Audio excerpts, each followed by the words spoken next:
So many people think, there's this many hackers in the world, but really there's this many who are really making a difference day to day. आपने hackers की कहानियां तो बहुत सुनी होंगी, मगर आज जिन हैकर्स की कहानी मैं आपको बताने जा रहा हूं, उन्होंने अपने हैकिंग स्किल्स का इतना बुरे तरीके से इस्तेमाल किया कि पूरी दुनिया के लिए खतरा बन गए थे।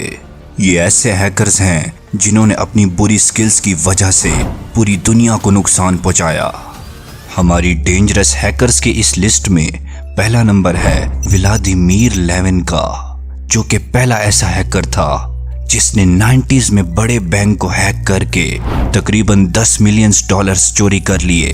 ये बात है 1994 की, जब व्लादिमीर लेविन ने सिटी बैंक के कंप्यूटर्स को हैक करके उसमें से $10 मिलियन चोरी कर लिए और उसने बड़ी चालाकी से ये सारा पैसा मुख्तलिफ कंट्रीज के बैंक अकाउंट्स में ट्रांसफर कर दिया।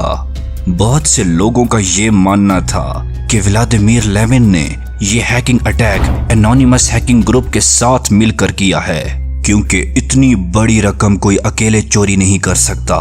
और तकरीबन 3 सालों तक रशिया की इंटेलिजेंस एजेंसीज इस हैकर को पकड़ने में नाकाम रहीं, मगर उन्होंने अपनी कोशिशें जारी रखी और आखिरकार 1997 में ये हैकर पकड़ा गया। अब बात करते हैं उसकी, जिसे हैकिंग की दुनिया ऑप्टिक सर्फर के नाम से जानती है। ऑस्ट्रेलिया से ताल्लुक रखने वाले इस हैकर ने वो करके दिखाया जो इससे पहले कोई ना कर सका।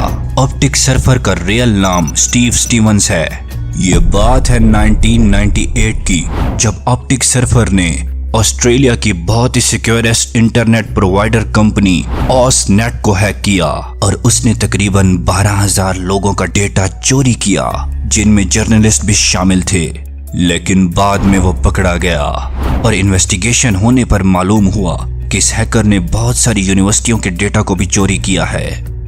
अक्सर लोग अपने जन्मदिन के दिन गिफ्ट्स लेते हैं, मगर एक ऐसा हैकर भी था जिसने अपने जन्मदिन के दिन पूरी दुनिया के विंडोज कंप्यूटर को ऐसा बड़ा गिफ्ट दिया जिसको माइक्रोसॉफ्ट आज तक याद रखे हुए है। इटली से ताल्लुक रखने वाला स्विन जैस्कन, जिसने 2 वायरसेस नेटस्काई और सेसर डेवलप किए और अपनी बर्थडे के दिन पूरी दुनिया में इन 2 वायरसेस को लॉन्च कर दिया। 29 अप्रैल 2004 को अपने जन्मदिन के दिन उसने इन्हीं दोनों वायरसेस को पूरी दुनिया पर लॉन्च कर दिया और इन दोनों वायरसेस ने पूरी दुनिया के विंडोज कंप्यूटर को अपनी लपेट में ले लिया। इसी वजह से माइक्रोसॉफ्ट ने इस हैकर को पकड़ने के लिए तकरीबन $250,000 की इनामी रकम का ऐलान किया और इसी इनाम के लालच में आकर इस हैकर के एक क्लासमेट ने इसे पकड़वा लिया और यूं हुआ इस हैकर की कहानी का दी एंड।